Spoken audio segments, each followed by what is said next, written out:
another development, Apostle Michael Olowokere, in a post on X, raised alarm about the arrest of evangelist Daniel Ukpo, the pastor who posted a video about a Nasarawa church crusade that was allegedly stormed by herdsmen on Monday. However, in a twist of events, evangelist Ukpo, in a new video, claimed that he was never arrested, nor did herdsmen ever invade his crusade. Apostle Olowokere had claimed that evangelist Ukpo was arrested by the Nigerian police force after releasing the video detailing the incident, and berated the federal government for allowing terrorists to openly post videos on social media while facing no repercussions. Let's take a look. I have just been rightly informed that evangelist Daniel Ukpo have been arrested by the Nigerian police force because of the video he posted about the incident that happened in the community in Nasarawa State. In Nasarawa State, where he was holding a crusade, where he was part of a team in a crusade, and then the Fulani herdsmen attacked that community. I've watched that video, I saw that video, and that video was real. It was legit. There was no photoshopping, there was no any kind of AI mixture. It was real. The situation was real. And the man only reported, the man of God only reported what was happening at that time. And because of this, the Nigerian police have arrested him. You see, we have become a useless society. This is what the Nigerian state has become. The bandits, terrorists, every day are on TikTok. They're on TikTok doing videos. They're on TikTok sharing money, doing giveaway. They're on TikTok giving update on their location, doing things as though they're free. These are people that are causing mayhem, that are causing destruction of lives and properties every single day, causing pain to family. But not one have you gone to arrest. You have not seen those ones. You cannot be watching terrorists and bandits and criminals, people that are causing problems to Nigerians every single day, having a few days. They make calls, they are on TikTok doing every day on social media. Not one of them have been arrested. But a man of God only gave an update on a situation where Fulani jihadists, Fulani terrorists attacked the community, and the man showed in the video, and you are quick to go and arrest him. We will not tolerate this. I call on every man of God, Inspector General of Police, we demand the release of Evangelist Ukpo. Well, the Nasarawa State Police Command, in a post on X, stated that no herdsmen attack occurred anywhere in Nasarawa State, and that the published reports, including the video in circulation, do not reflect the true situation in Agboda community. Olowokere stated on X that evangelist Ukpo's brother had reached out to him on Facebook asking him to delete the video, claiming that Ukpo was detained, but he declined. Olowokere went further to suggest that Ukpo was being manipulated and coerced into making the video denying the incident. However, in a separate post from an X account called Rural Evangelist, Daniel Ukpo's wife, Elizabeth Ukpo, reportedly confirmed that her husband had been detained. Well, this is deeply confusing. Now, the question is, what actually happened? Is Ukpo being forced to recant under detention, or was the original attack a false claim? Bimbai, I don't know if you were here when we took the story. Were you here when we took the story? We heard Ukpo, the evangelist, say that, you know, his crusade was invaded. He actually did say there were herdsmen, you know, and all of that. And that video went viral. Now we are hearing from the Nasarawa State Police Command saying that this incident did not happen in Nasarawa State. And we also saw a video of Evangelist Ukpo saying that, you know, this is a false claim, nothing happened, he was never arrested, and his crusade was never invaded. But we saw the video and people were running. I mean, your thoughts? There were chaotic scenes in that video. There were chaotic scenes. And, you know, the response from the police is concerning because I wish they had acknowledged that there was, there was a chaotic incident. Okay.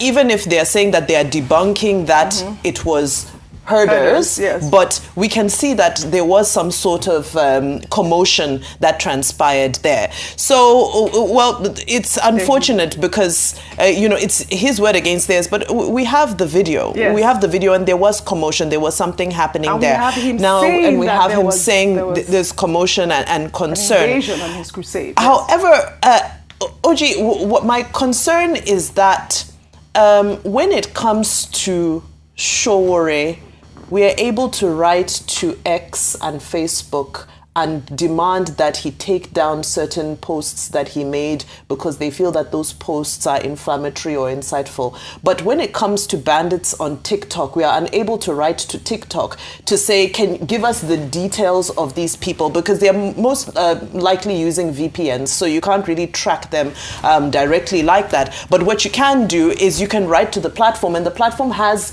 all IP addresses. They have, the technology exists. Beyond that, cell phone towers, they are using network. They are not, operating in some sort of alternate universe. If they are not using our own cell phone providers here, then even if they're using Starlink, we can still write to Starlink. So my point is that there are ways to tackle, trace all of these people, but for some reason our energy is not being deployed in doing so. Yeah, because the pastor made that point, that we are seeing these bandits. I have videos. I get sent videos by my producer of these bandits, terrorists, posting and showing up with money and all of that.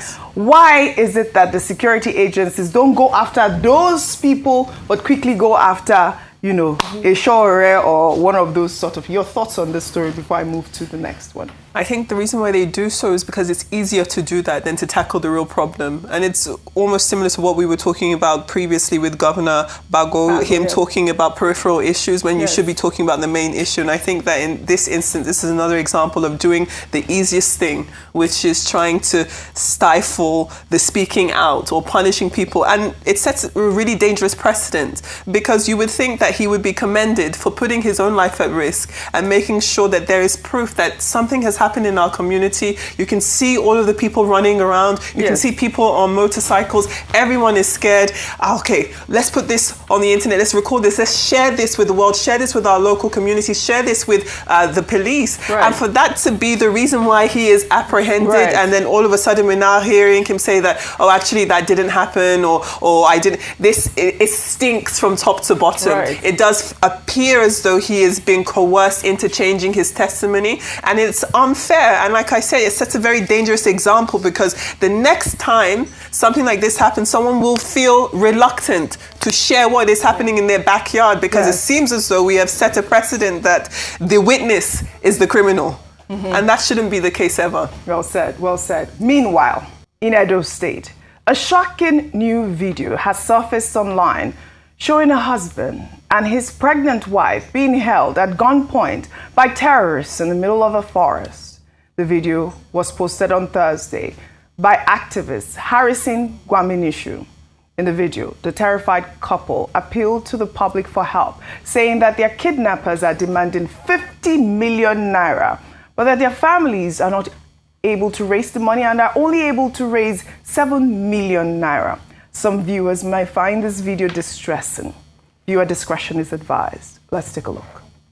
My wife get belay, they want to put her. I beg, Mona airport, only 7 million of family of feelings. I beg, Mona airport. They say now 15 million in the fire. Mona airport.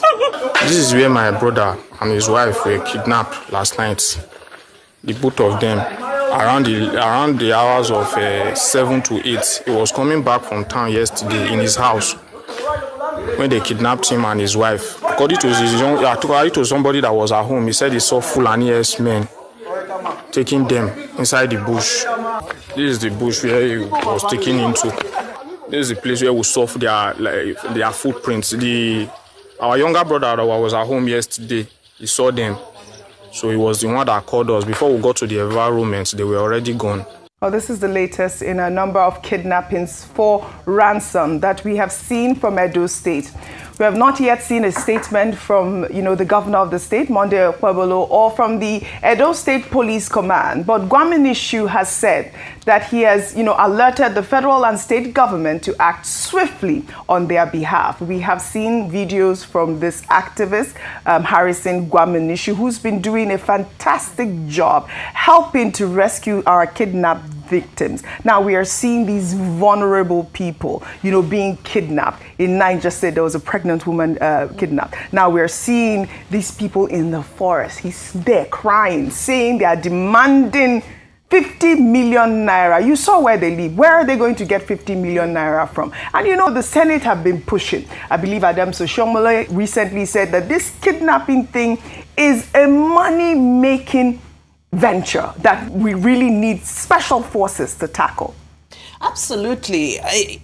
Gosh, Oji, you know, it almost feels like we regurgitate the same thing over and over again, because, again, there's still emphasis on the subnational here, which is that there's a level, the governors are not 100% helpless in their own security situations. I always give the example of Enugu State, who have gone and put CCTV across the whole state. From the moment you enter the state, there's cameras on you, there's facial recognition, there's, you know, it's AI driven and so forth. So it's time for other states to use their security votes, to start to use technology. Now, I know that Edo State used to have a very highly sophisticated security infrastructure, but unfortunately, we also have the problem of changing governments, that sometimes the baton doesn't get passed on to the next government, especially if it's one party to a different party. From the time that the governor of Edo State came into office, you remember there's been a number of security incidents. And that time the concern was that they were said to be hunters